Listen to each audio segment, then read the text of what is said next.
कर्नाटक चुनाव के बाद बीजेपी के शीर्ष नेतृत्व ने मेवाड़ में कमजोर हो रही पकड़ पर चिंता जताते हुए नई रणनीति पर काम शुरू करने के निर्देश दिए हैं। इस रणनीति में गुलाबचंद कटारिया के इस्तीफे के बाद खाली हुई उदयपुर शहर विधानसभा पर भी ज्यादा फोकस करने का प्लान बनाया जा रहा है।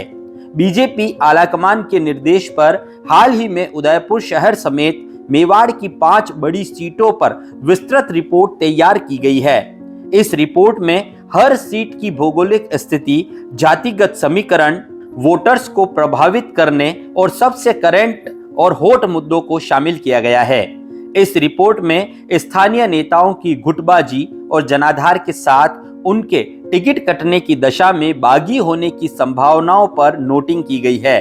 बीजेपी ने यह फीडबैक पार्टी के नेताओं या कार्यकर्ताओं से नहीं करवाकर चुनावी सर्वे करने वाली अलग अलग कंपनियों से करवाया है। फिलहाल इस फीडबैक को बीजेपी प्रदेशाध्यक्ष तक भी शेयर नहीं किया गया है। पल पल राजस्थान ने अपने विश्वस्त सूत्रों से जानकारी जुटाते हुए यह पता लगाया है कि सर्वे मई के पहले सप्ताह में किया गया। इस फीडबैक रिपोर्ट में उदयपुर शहर से दावेदारी रखने वाले 8 बड़े नेताओं के साथ 5 अन्य नामों पर विस्तृत जानकारी मांगी गई थी। इन नामों में शहर जिलाध्यक्ष रविंद्र श्रीमाली, प्रमोद सामर, दिनेश भट्ट, चंद्र सिंह कोठारी, रजनी डांगी, के गुप्ता, अलका मुंद्रा और पारस सिंघवी के नाम शामिल थे। यही नहीं, इस फीडबैक सर्वे में सोशल मीडिया में दावेदारी रखने वाले अतुल चंडालिया, जगदीश सुथार, मनोहर चौधरी, जिनेंद्र शास्त्री और प्रदीप श्रीमाली के नाम का भी कॉलम था। इस फीडबैक सर्वे में बीजेपी के हर नेता के सोशल मीडिया अकाउंट्स के फॉलोवर्स के साथ ही उस पर आने वाले ज्यादातर कमेंट्स को भी ध्यान में रखा गया है। इसके अलावा जागरूक नागरिकों द्वारा किए गए पोस्ट एवं कमेंट्स पर लोगों की प्रतिक्रिया और जिम्मेदार नेताओं की हलचल को भी देखा गया।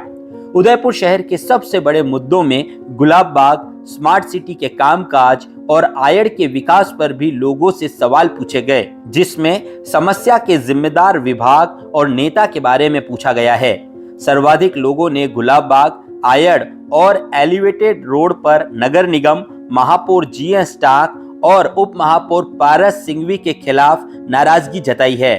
नगर निगम के 5 कार्यकालों में संतोषजनक कामकाज के कार्यकाल पर सवाल पूछने पर लोगों ने 2004 से 2009 के बोर्ड को संतोषजनक बताया। हालांकि सफाई के मामले में ज्यादातर लोग इस कार्यकाल से भी संतुष्ट दिखाई दिए। एलिवेटेड रोड के मुद्दे पर आम लोगों ने सबसे ज्यादा जिम्मेदार उदियापुर के स्थानीय व्यापारियों को ठहराया है। लोगों ने माना कि आयड़ के मुद्दे पर तत्कालीन विधायक की कमजोर मॉनिटरिंग रही। इसके साथ ही लगातार टाइम पर सरकार से फंड नहीं मिलना भी एक बड़ी वजह रही है। लोगों ने नगर निगम में महापौर, उप महापौर से कई पार्षदों की गुटबाजी का असर विकास पर भी पड़ना माना है। इस फीडबैक सर्वे में कटारिया के बाद शहर विधायक के लिए पसंदीदा बीजेपी नेता का नाम व्यवहार कुशलता और आम जन में छवि के साथ संगठन में पकड़ पर प्रश्न पूछे गए हैं। कई लोगों ने कहा कि संगठन की दृष्टि से उदयपुर बीजेपी को बड़े मामलों पर अपनी विपक्ष में रहते हुए आक्रामकता को और बढ़ाने की जरूरत है। जातिगत समीकरण के हिसाब से प्रमुख समाजों के स्वीकार्य नेता के नाम भी पूछे गए। बहरहाल पल पल राजस्थान ने अपनी इस रिपोर्ट के जरिए बीजेपी आलाकमान के उदयपुर को लेकर आगामी प्लान को दिखाने की कोशिश की गई है, ताकि उदयपुर में बीजेपी नेताओं को यह याद रहे कि चुनावी साल में सिर्फ असम में ही नहीं बल्कि दिल्ली में भी उन पर पूरी नजर रखी जा रही है। उदयपुर से पल पल राजस्थान के लिए स्पेशल डेस्क की रिपोर्ट।